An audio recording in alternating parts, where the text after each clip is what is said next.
Alex, using pronouns, and the meeting is in recording in progress. So yes, I'm going to give a brief intro of all of the speakers today, and then they're going to have about 5 to 6 minutes to introduce themselves, and then we're going to move into a discussion part of the webinar, and then open it up for Q&A at the very end. So yeah, so some brief introductions. So Senator Elfreth is one of our panelists, representing District 30. She's been a long-standing advocate for education and the environment, working to sponsor and pass a number of environmental and climate bills, including legislation to increase oyster populations and to better manage stormwater runoff. She serves as the chair of the Chesapeake Bay Commission and has been a champion of climate resilience. In 2020, as Taylor mentioned, Senator Elfreth was the primary sponsor of Senate Bill 457, which enabled local jurisdictions to form resilience authorities, which we're going to talk about. And yeah, so that's Senator Elfreth. Our next speaker is Deborah Carpenter, who is the current chairperson of the Resilience Authority of Charles County. She has over 25 years of experience in land use and environmental infrastructure planning. Heading a 12-person board of directors to the authority, she oversees the support of resilience infrastructure projects using a number of financial mechanisms. She also works as the director of the Charles County Department of Planning and Growth Management, where she plans, organizes, and directs the county's land use, permitting, and transit programs. And our last speaker is Dan Neese, who is the recently appointed interim executive director of the Resilience Authority of Annapolis and Anne Arundel County. For over 20 years, he's advocated for and shaped climate financing policy throughout the state, particularly in climate resilience. He was instrumental in establishing the joint authority, and as interim executive director, he will help to outline the body structure and strategy. Neese also currently serves as senior fellow at the Center of Global Sustainability at the University of Maryland School of Public Policy, and as director of policy and finance at Throw Environmental, which is a climate resiliency and sustainability firm. So thank you all for coming. And now we're going to open it up for some opening remarks from those three speakers, starting with Senator Elfreth. Thank you so much, Alex, and thank you, Taylor, and thank you to Blue Water Baltimore, and of course, my partner in the General Assembly and on the Chesapeake Bay Commission, Tony Bridges, who's also here with us as well. My name is Sarah Elfreth. I have the great privilege of representing Annapolis and Southern Anne Arundel County in the Maryland Senate, and I'm actually zooming into you today.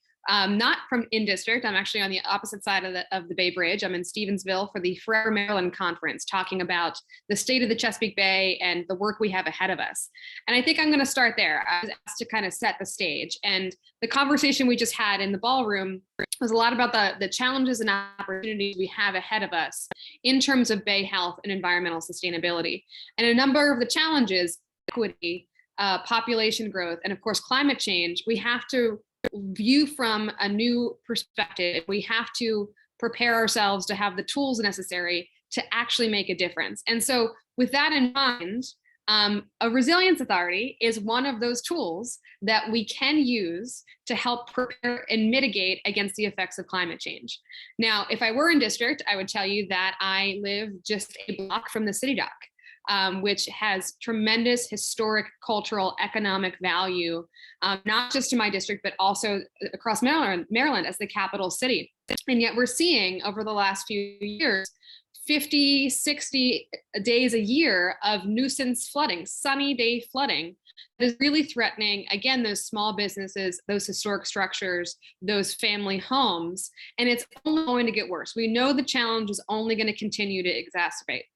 And it's not just Annapolis. In my district, I like to joke, it's one large critical area, but it's all on the shore. We're blessed to have so much frontage to the Chesapeake Bay, but that also creates challenges in Shadyside, in Galesville, on the Mayo Peninsula, and in Annapolis. And then taking us a step further back, it's not just an Anne Arundel County issue. In terms of flooding, we see the Eastern Shore suffer tremendously, particularly as it comes to agricultural land, as Dorchester County is losing land to the ocean. We see in Ellicott City, my colleagues who represent Ellicott City, my partners on this bill, Senator Katie Fry Hester and Delegate Courtney Watson, they experienced 2 1,000-year storms in Ellicott City in the course of a number of years, devastating the downtown and and really creating a lasting impact on Howard County. We're seeing in Baltimore City, not just flooding, but also the effects of heat islands and not having enough tree canopy and the public health impacts of not mitigating against this climate change. So all of that is to say, across Maryland, we're seeing the impacts of climate change manifest in unhealthy ways that are also threatening our economic vitality and our ability to just live our everyday lives. So what can we do? Part of the challenge with climate change is it's so big, it can feel overwhelming. But we have to focus on the things that we can control. And one of those things that we control is our infrastructure.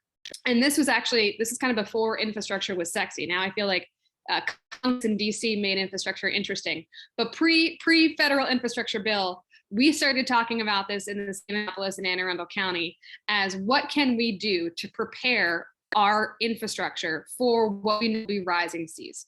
And so that's when Dan Neese came to us and said, I think I have an innovative tool. One of the other challenges here, and I serve on the budget committee in the Senate, is that these projects are prohibitively expensive.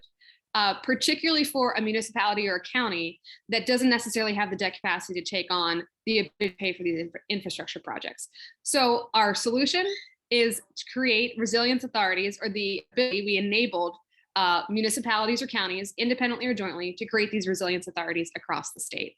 And they've been flourishing just in the last few years. And you're going to hear about 2 examples of them today. But I also hope that from today, you'll hear that we left enough flexibility to be creative, to address the challenges that are specific to your community in a way that you maybe not feel as overwhelmed with the effects of climate change, but we can actually have a tool to address and keep our communities safe.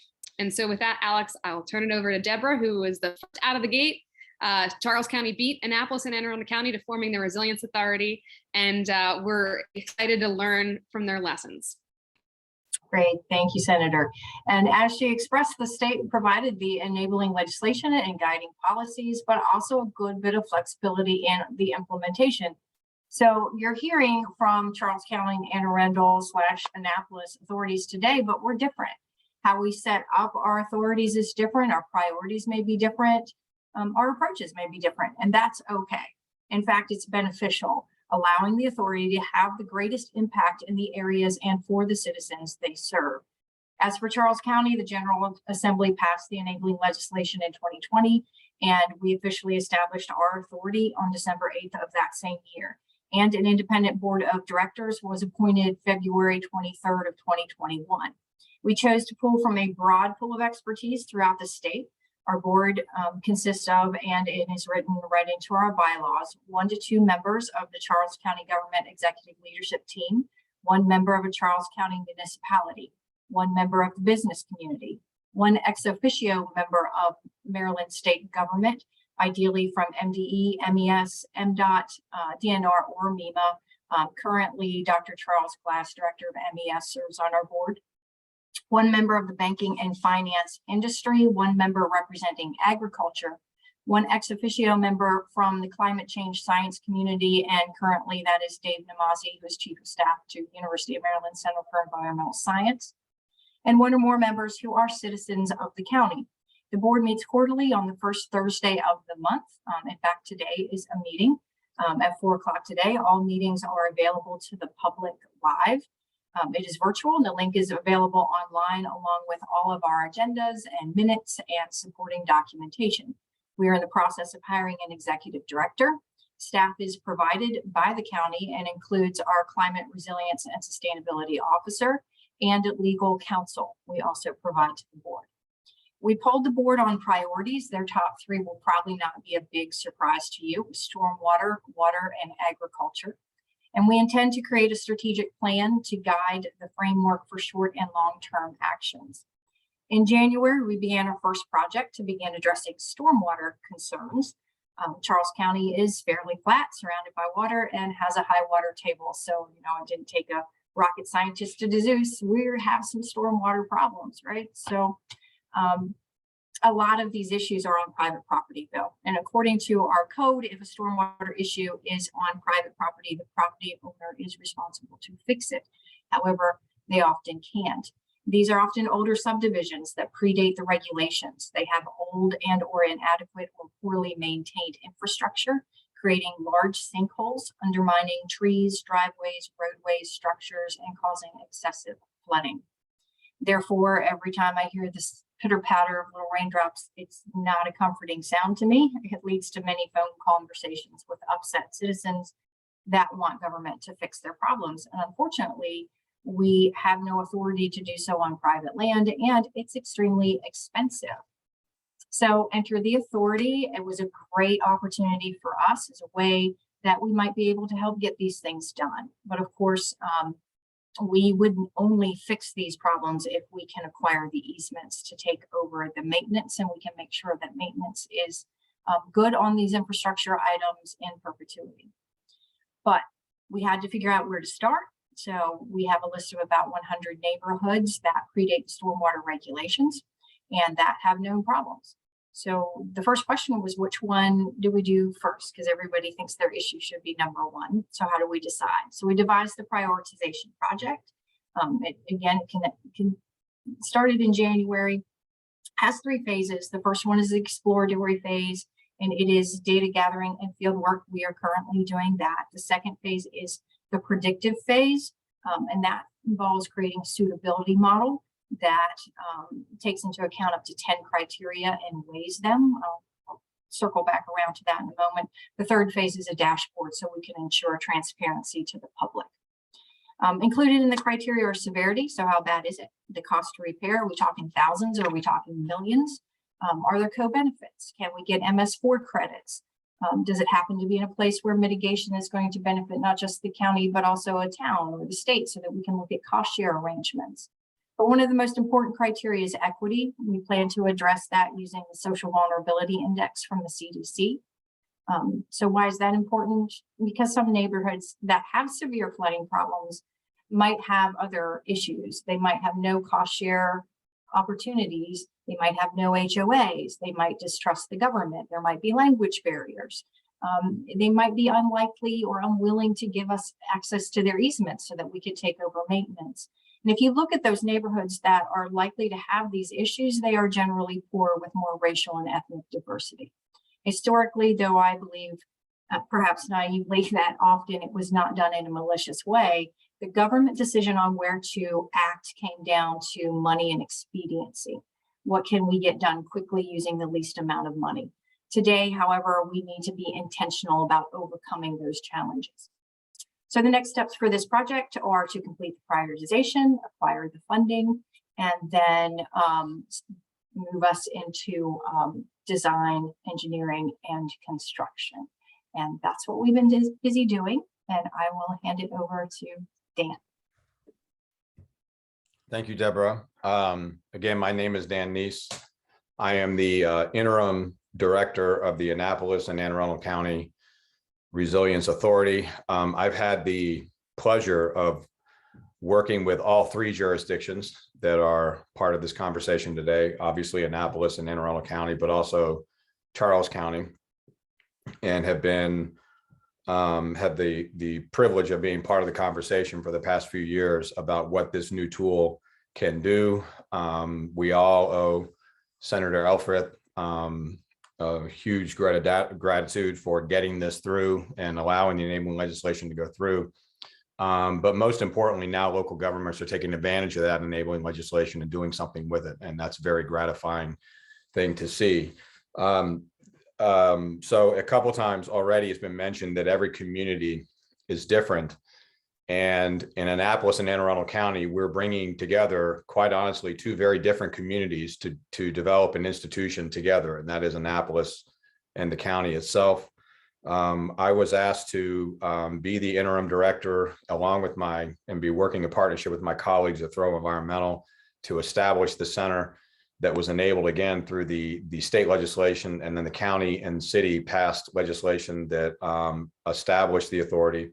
And so our job is very technical right now, but also aspirational. And so I'll describe that just a little bit, what I mean by that. The first is that we are literally setting this thing up from the ground up, and that includes filing for articles of incorporation, getting a governance system in place, as Deborah just talked about, with a board of directors, and just doing those things that are necessary for a new institution to be up and running. But most importantly, what we're going to be doing over the next 9 or 10 months is creating a strategic plan and a vision for this institution and what it can be and what it can do for the citizens of both the city and the county. And so part of that will be to position this new institution as part of a financing system and an implementation system.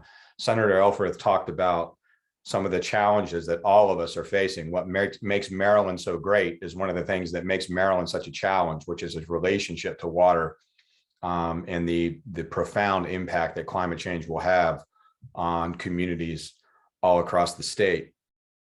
And I guess the best way to describe why we were interested in moving this idea forward is just the old cliche: what got us here won't get us there. We need new ways of thinking about how money will flow, how money will be invested, the relationship between the public and the private sector. Deborah talked about a very unique way that the county is approaching projects on private property. And we just recognized that there needed to be a new way of thinking about these investment processes and how we incentivize protecting our communities, protecting our homes, and protecting the economy and the cultural resources that we all sometimes take for granted. So that's what we will be doing over the next 9 or 10 months. My background is in finance, and so I see this opportunity as a financing opportunity, and these institutions play a role in the financing systems that are going to be necessary. They are not panaceas. They are not going to solve all of our problems, but they will give us a very important tool for enabling local governments specifically to solve the problems that need to be solved and to get money flowing in the most efficient and effective way possible. So I guess that for me, the best thing I can say now is stay tuned. We are moving quickly to get the new authority up and running. And by the end of this calendar year, it will be doing exactly that. And we anticipate it will be in a position to be making investments and doing the good work that needs to be done to protect these two important communities. So I very much appreciate the opportunity to be here. Thank you, Blue Water Baltimore, for pulling this together, and happy to answer any questions and look forward to the dialogue. Great. Thank you all so much for your comments. So now I think we'll move on to a panelist discussion between us four. So I have some questions prepared and we can go through them. Yeah, so without further ado, I guess it's really great what you all were talking about. And the first question is about how, resilience authorities get financed. How do they get funds? How is that decision made? And how are those funds used?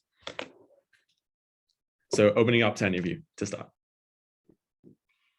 Alex, I'll jump in just from 30,000 foot view of the legislation. We left that kind of intentionally because, again, the challenges jurisdiction to jurisdiction are going to be different, and the opportunities to fund and leverage that funding are going to be different. And so, we're still having that discussion. Dan can weigh in here in Annapolis and Anne Arundel County, but the idea here is to not put that debt on the debt that's already existing for those municipalities and counties, because again, a lot of them are at their debt capacity and don't have the capacity to fund a $25 million, $50 million capital project.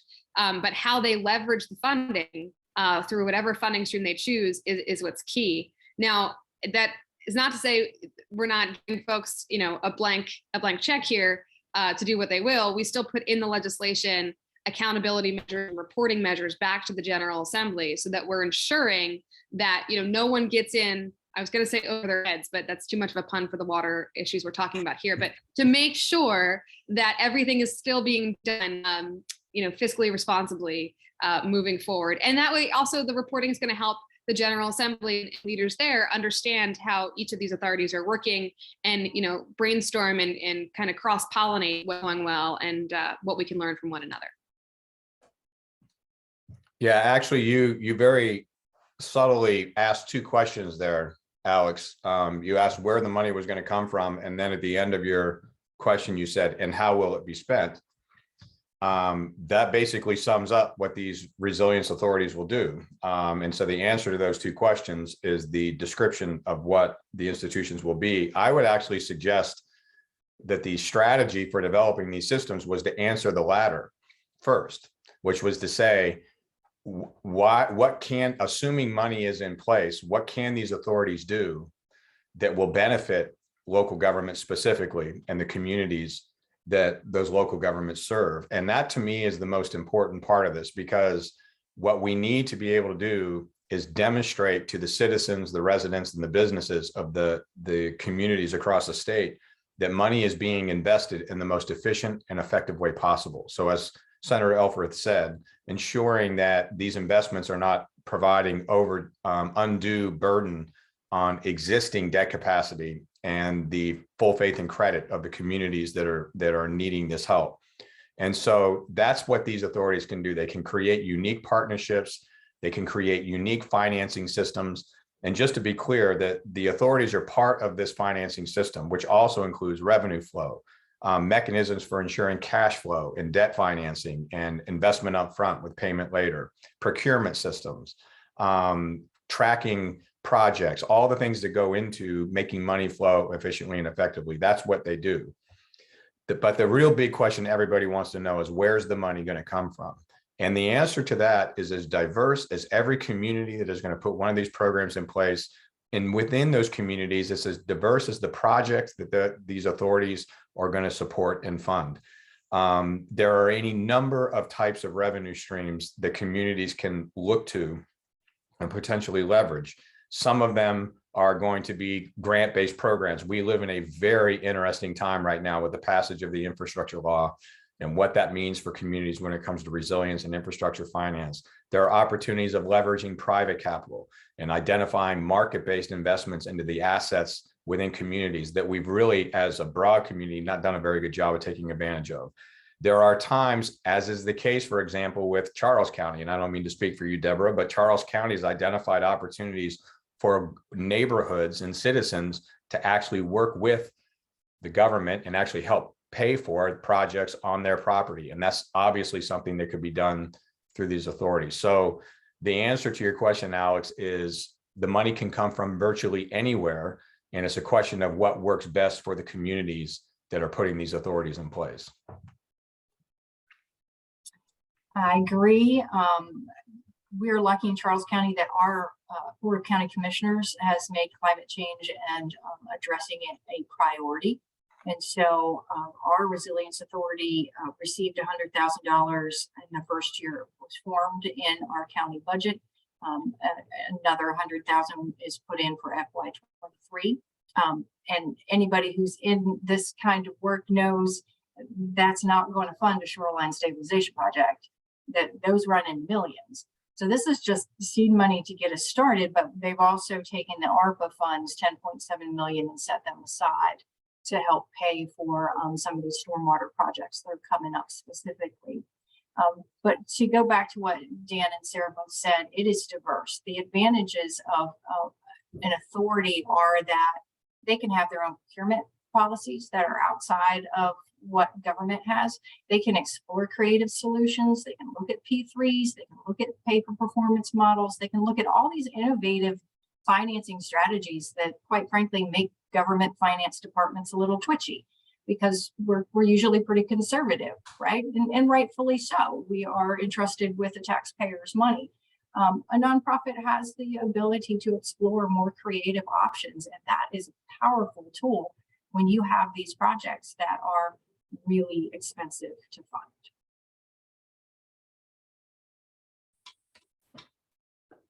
Thank you all for those responses. So the next question is, how do resilience authorities ensure that they adhere to environmental justice principles? How will RAs listen to, collaborate with, and prioritize disadvantaged communities? Now, Deborah, I think you spoke a bit on that in your opening remarks. Would you want to elaborate now, and then other people can jump into? Yes, I hit on this all the time. There are a lot of people that simply don't trust government, and I don't blame them. I really don't. That's okay. So we have to be creative about reaching them, because it's not as though the impacts of climate change are skipping over them. They're affected too, and sometimes they're affected more heavily than other neighborhoods, and we don't even know. So as an example, in looking at where do we start with these private residential communities that have problems, yes, we can do our GIS search and see how old these communities are and how old their infrastructure probably is. But we also rely heavily on complaints that we receive from people. Well, some people will not call. There's a lot of people out there just aren't comfortable even calling to complain. So if we don't know about the problem, how do we go find it? It's important to be aware of environmental justice issues. It's important to know where these neighborhoods are. It's important to get out there and find out where they are and start talking to people. But also, if they won't talk to you, find another way. Find another way. Yes, it takes time, and yes, it's probably more expensive, because they're not going to say, hey, here's half of the project money. Please help us with this problem. They're not going to say that. Those projects, we might have to fund 100%. And we need to have that in our list and front and center, so that we are intentional about addressing environmental justice concerns. Yeah, I would just add that these financing authorities are institutions like any other. And institutions are run by people.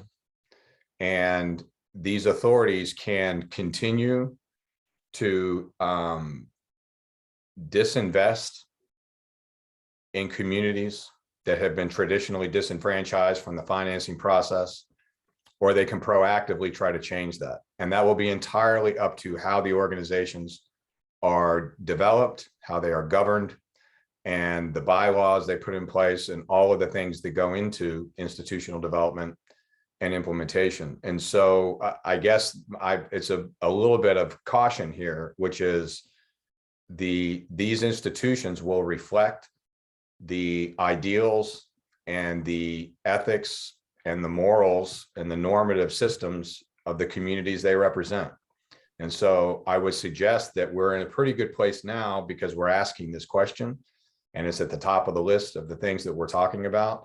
We're also, with these two organizations and these two communities, it's an issue that has been brought to the front and center, and has been made very clear that these institutions will be developed to be equitable and to ensure that all communities are able to participate in the financing and the investment process. But there's nothing magical about these financing authorities. They will reflect the priorities and the decision-making processes that are determined for them with the communities they're putting them together. So I guess, it's like any other endeavor like this. It all depends on the people that are governing it and putting it into the system into place. And right now, we're very fortunate that these three communities have made this a priority, and these systems will be developed that way. But every community is going to have to make sure that that's the case. So Alex, I think perspective is 2020 here. We passed this legislation in the 2020 legislative session, and I'll say since then, and for a very good reason, we've made an effort as a General Assembly to, particularly on environmental issues, ensure that we have an equity lens kind of built into the policy. We did it in 2021, thanks in large part to Delegate Bridges with the Tree Solutions Now Act, ensuring a percentage of that canopy is dedicated to under-treed, overburdened communities. We did in the Clean Water or the Clean Water Commerce Act, ensuring that a certain amount of funding is going to DEIJ communities. We didn't do it here. And, if I could go back and write this legislation again, I know I wouldn't have been silent on this issue, because it's an important, not just moral principle, but I think it needs to be an important policy principle moving forward. And so something that maybe we need to fix in the future.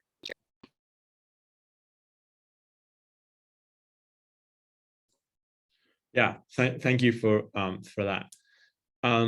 So the next question is about a bit more about the financing of, which is that will authorities be able to fund enough of their given projects, and if not, how will they address the needs beyond their capacity? And how will they have enough funding, ensure that they have enough funding to thrive in the long term and continue and expand? I can give you a short answer. No, there will never be enough funding. I wish there were, but there's not a money tree. And we can certainly do our best to continually find those innovative solutions. But as we've said, some of these things take millions upon millions of dollars. Look at one project that's $25 million. If you find money for that, then there's another project that doesn't get funded. So what you do is you just continually beat the bushes for more funding opportunities. And the advantage of rural resilience authorities is that, yes, the counties have access to certain grants and certain funding mechanisms. Nonprofits have access to a completely different set of financing opportunities that the governments can't. So between those two, we're going to be able to leverage more funding for these projects, but no, it will never be enough because the impacts are never going to lessen. So for the people who know me, they would be stunned to hear me say this, but I'm actually very optimistic that we can solve this problem. I would agree with Deborah with one caveat. I don't believe there will ever be enough public money and public capital to pay for the infrastructure improvements that are going to be necessary to make our communities more resilient. And I say that because even without climate change, our country is woefully behind in restoring and protecting its infrastructure. And as important as the bipartisan infrastructure law is to addressing that issue, it's a blip compared to what's necessary. And then when you add climate change on top of that, we're really dealing with a pretty monumental financing task. That said, there is plenty of capital in the world available for investing in that infrastructure. And the question is, can we develop the incentives that are necessary to get that investment to happen? And I believe the answer is yes, that we can, but it requires thinking very differently about the public sector's role in the financing process, where that capital should come from, how that capital should be paid back, and how, again, the interaction between the public sector and the market and the private sector should happen. And so I'm actually very optimistic that we can address these issues. We can solve the infrastructure investment problem in our country, but not if we keep just putting money into the system the way that we've been putting money into the system. And so, again, I would agree, we are not going to be able to solve this with the type of public capital that we have right now, but we absolutely can solve it if we have better institutions, better interaction between the public and the private sector. And quite honestly, we decide that this is a priority and something that we need to solve.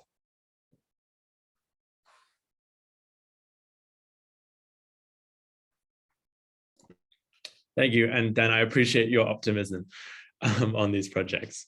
So the next question is, what is more of a general one, is what is the greatest opportunity of authorities and what's their biggest challenge?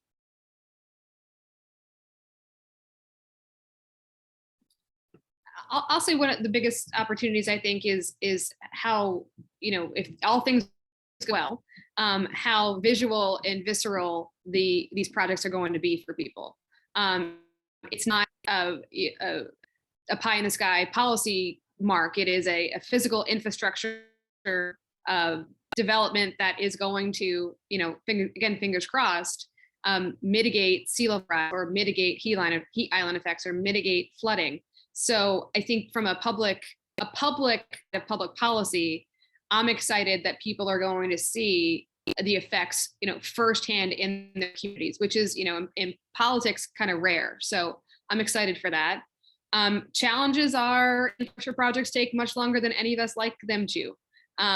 You wouldn't believe the amount of folks who weekly in office about a road issue or a bridge issue, and my response is it's going to take much longer than you would like, and much longer than I'm going to be comfortable with, even if I, bug the hell out of the state agency to get it done. Infrastructure projects take a really long time. So we have to find a way to keep engaged while we are, doing our due diligence and in making sure we're doing these projects responsibly and effectively.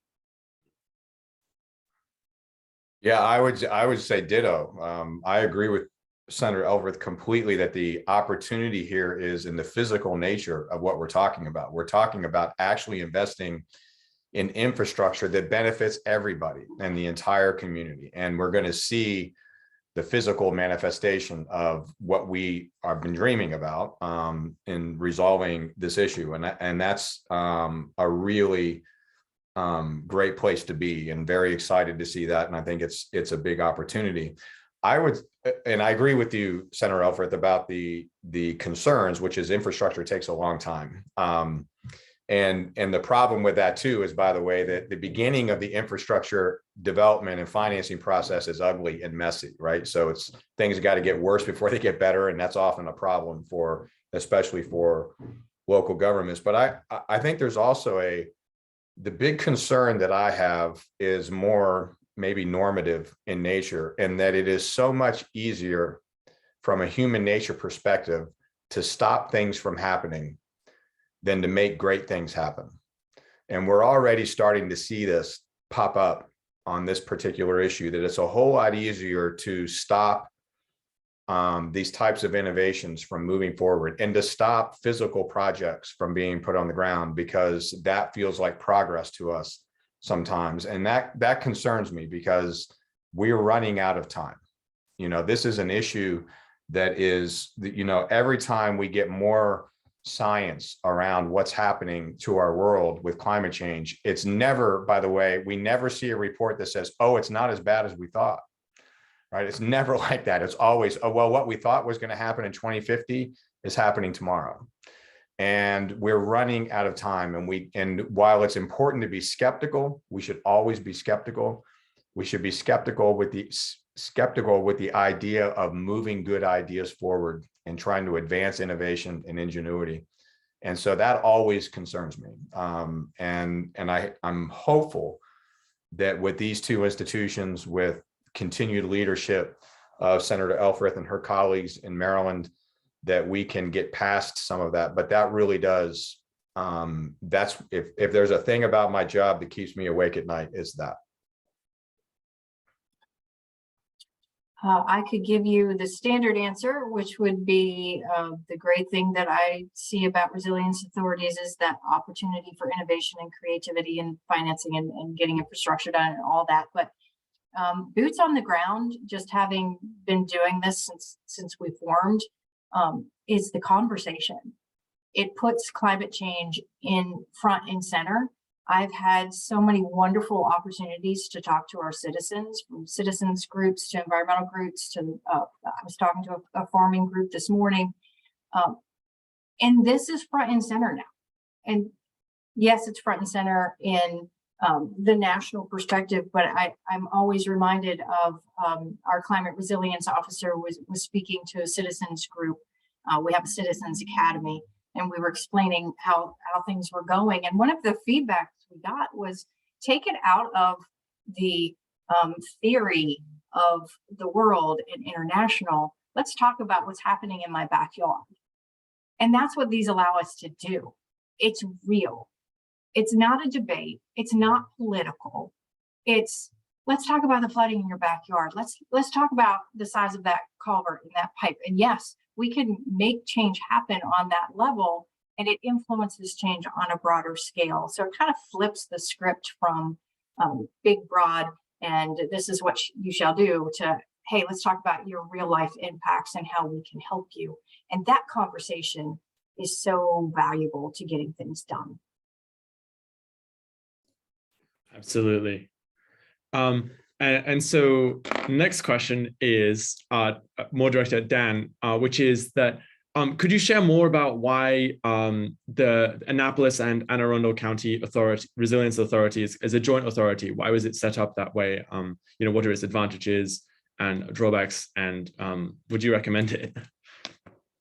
Well, as with all of these, as this conversation has been going over the last 45 minutes, we've been saying that these authorities will reflect the communities that they serve, and for better or for worse, and Senator Elfreth, feel free to jump in here. For better or for worse, Annapolis and Anne Arundel County are intertwined and completely linked to each other. And there are times that I'm sure both jurisdictions enjoy that relationship, and times they may enjoy it less.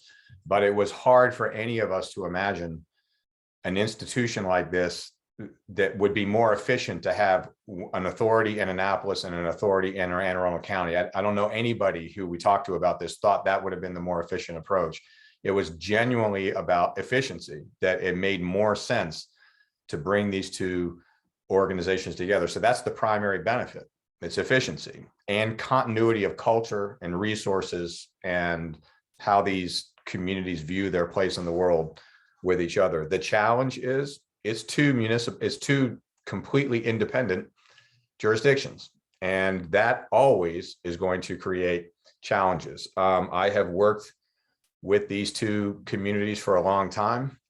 I've been part of some very productive conversations, and I've been part of some less productive conversations, and that will not change moving forward. And that's not necessarily a bad thing, by the way. You're going to have debate and you're going to have differences of opinion, but the downside is debate and differences of opinion take time. You have to resolve them, and it takes resources. So it's no surprise here. It's what makes this a good thing is what makes it a challenge. So, and I'll defer to Sarah on some of the details of what some of those challenges may be. So.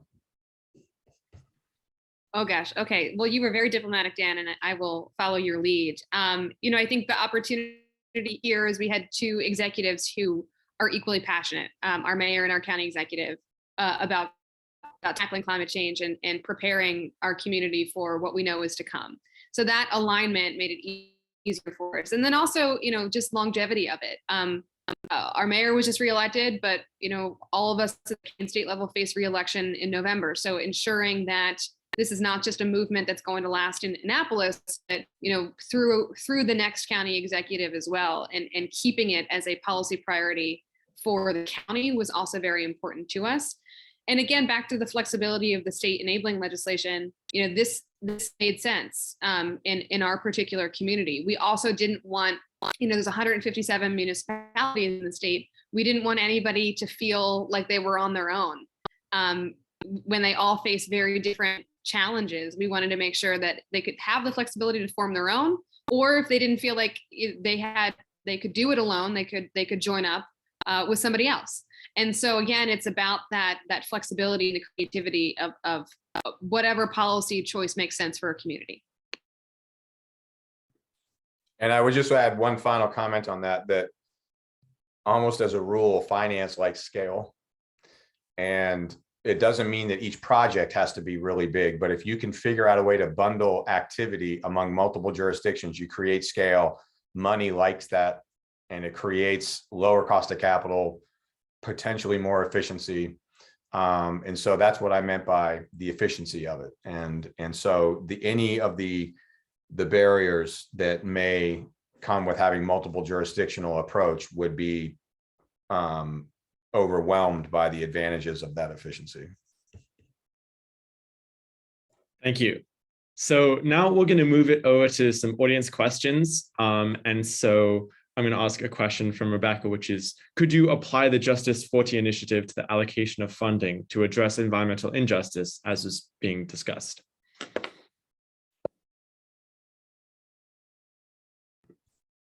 The short answer is sure. And there are a lot of the parameters in the framework of the Justice 40 system makes a lot of sense. And especially as it relates to, ensuring that a particular specific allocation of resources to particular communities that, again, have been disenfranchised in the system. I think that the Justice 40 provisions are a guideline. And what matters more, again, is what I said before, that you have the right governance system in place, the right people leading the institution that are making sure that investment is equitable and reaching all parts of the community. By the way, this will never be apolitical. Money is the most political thing that we deal with in our system, but it can be apolitical in its application, and money going to where it's needed the most, to where the benefit is the greatest, and where it is equitable and just. And that system can be created. And I do think that the Justice 40 system creates a good framework for how that can be done.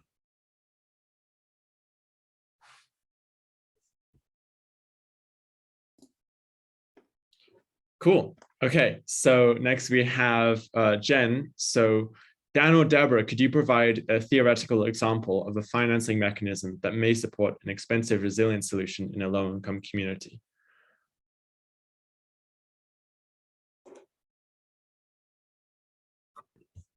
I'm racking my brain. There is a, it was actually not through the Resilience Authority, but we were able to use our community service agency to fund some resilience projects to get some things done. And it was based on the income of the community.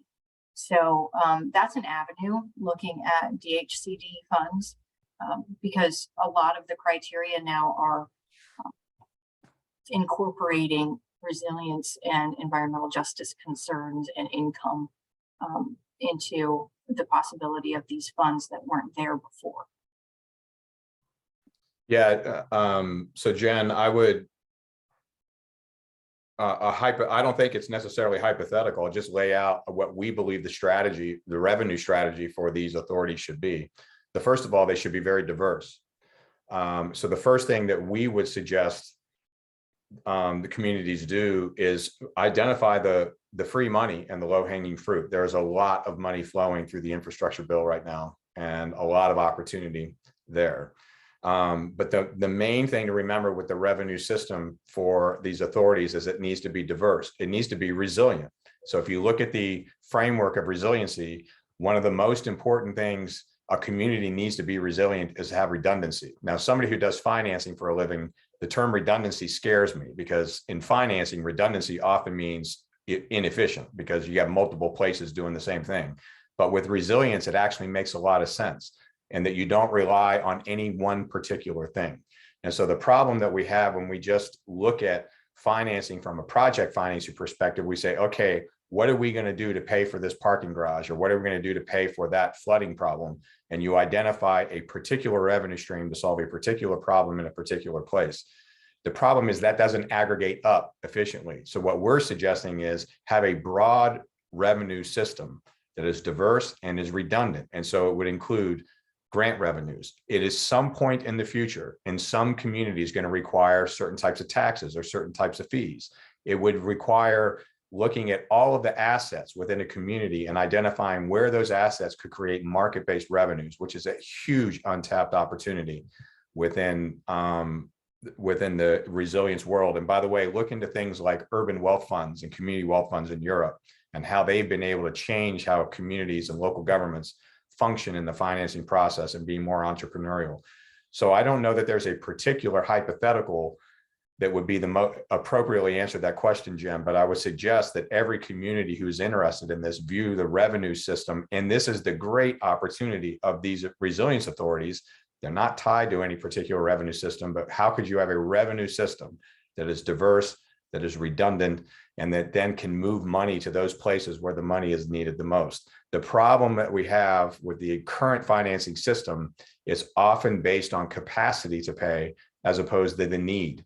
And that can't be the case. You have to couple those two things together. So there is no silver bullet to answer that question. But if we go with those ideals, then I think we can move money in a way that is going to reach these disenfranchised communities effectively. Thank you. Our next question is from Dick, who asks, I'm curious to know what a good resilience authority would look like. By example of an existing authority, and perhaps to include important bylaw provisions.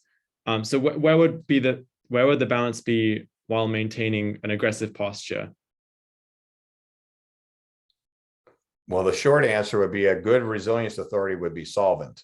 And so let's just hope that we stay there. Well capitalized, diverse revenue streams, innovative, effective procurement policies. But most importantly, representing the needs of the community, reactive to the local governments that they work for. Those are all the positive characteristics and attributes that we would see. I would agree with that. Going back to Dan's statement about there being no silver bullet, there's no silver bullet as to what makeup of the board is the one that will work. We were intentional about making sure that we had representation from various aspects of our community. I think that's important, but how we set it up is going to be different from the way other people set it up. And Dan mentioned the documentation going into this. There's a lot. There's establishment as a 501c3. There's our bylaws. There are procurement policies. There are all kinds of legal documents that you need to go through to establish this and establish it well. And to, quite frankly, make sure you're covered. That's why we've assigned as a county legal counsel and given it to the authority to use, because we need to make sure that we make sure that everything is done the way it should so that we can remain solvent and do what we need to do. And Alex, there was a question in the chat about how we prevent funding from being squandered or stolen. And the best way to answer that question is sunshine, right? Just make everything as transparent as possible. There is no, both public and private institutions can be run really well and very transparently, or they can be run very poorly, very opaquely, and they can do things the wrong way. And so it's a question of setting these institutions up to have strong standard operating procedures, strong governance systems, highly transparent accounting. Every dollar has to be public and how it's spent. And that can be done. And I also would like to just so everybody knows, the idea of a nonprofit operating as a financing authority for a community is not new. This is done all throughout our country when it comes to infrastructure financing specifically.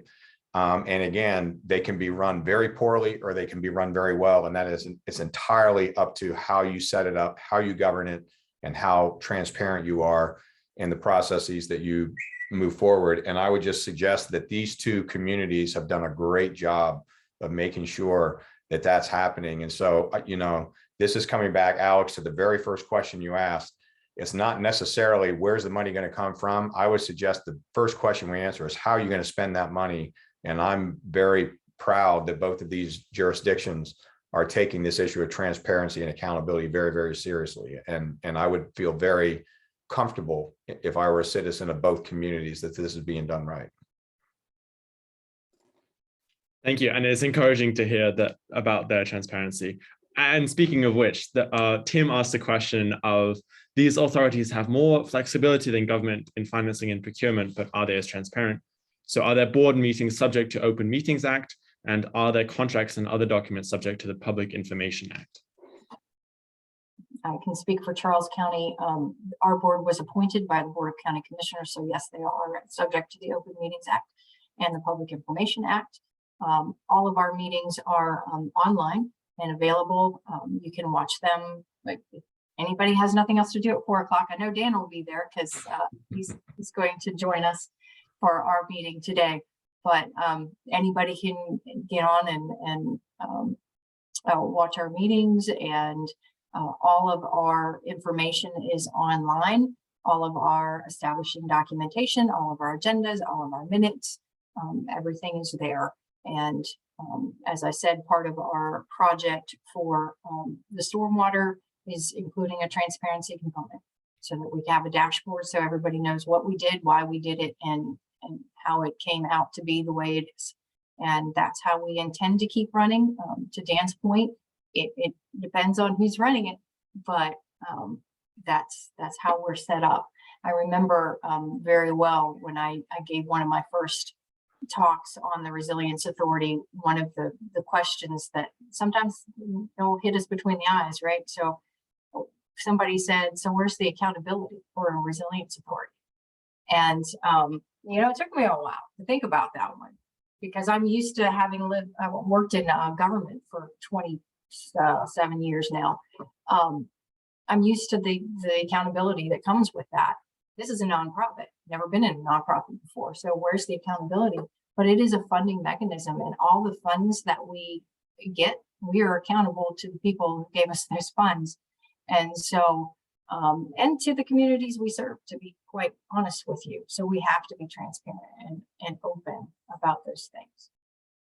Yeah, and just to be clear, every 501c3 corporation in the United States functions within the public trust. That's the reason they exist. That's the reason they're given the tax break, which means all of their activities are public. And that includes their financials and how they spend their money and how they pay their people. All of that is public. It's called a 1099. And you can go into every nonprofit in the country, including Blue Water Baltimore, and get that information and track what is happening. And so again, it's just transparency, having that information up front. Charles County appoints their board members through the commission. Anne Arundel County and Annapolis, the executives appoint those board members, but they're still publicly appointed. They still have to serve the communities or respond to the communities that they serve. And so, I said this before, it's absolutely appropriate to be skeptical, but we just ask that you do that with a sense of optimism and pay attention to what's going on and allow the system to work. Thank you for all your responses. So it's 1:30 right now. I just have a really quick last question. So if you could just divide up a minute or so. The last question is, or I guess 2 questions. Can you share your key lessons learned so far? And what would you say to a jurisdiction that's just starting the process of establishing an authority? Super quickly. Alex, I have a very hard stop, so I'm just going to answer briefly and then hop off, and just want to thank Blue Water and all the organizers and everybody for being here. I think, again, not allowing ourselves to be intimidated by the enormity of the challenge at hand is one. And then 2, and so staying optimistic, but 2, also ensuring that we're looking at this broadly. It's not just one community, it's not just one challenge, but it's across the state and across the nation, across the world. So maybe there's some comfort to be found in that we're all facing the same challenges together. I so appreciate everybody being here, and thank you very much for the invitation. Thank you for speaking. I would just say very quickly, do your due diligence, investigate how this particular institutional model may or may not work for your community. It was enabling legislation. It doesn't require communities to do this, obviously. And then, as Senator Elfreth said, don't be intimidated by the challenge, but be excited by the opportunity of doing something new and innovative. And that is definitely what these institutions are, a genuine opportunity. I would say to keep your goal in mind and the forefront of your mind at all times. If your goal is to help your community to balance those impacts and to be ready for the future, then keep that in mind. There's going to be setbacks, but it's all about the community and making the place a better place to live and more resilient into the future. In spite of the challenges, keep that in mind and keep your head down and keep going.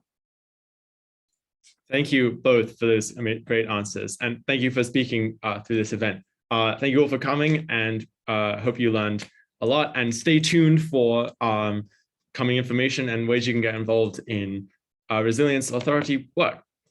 Thank you all for coming. Thanks all. We're going to send out a recording to everyone who registered. So thank you again, and have a good rest of your day. Thank you.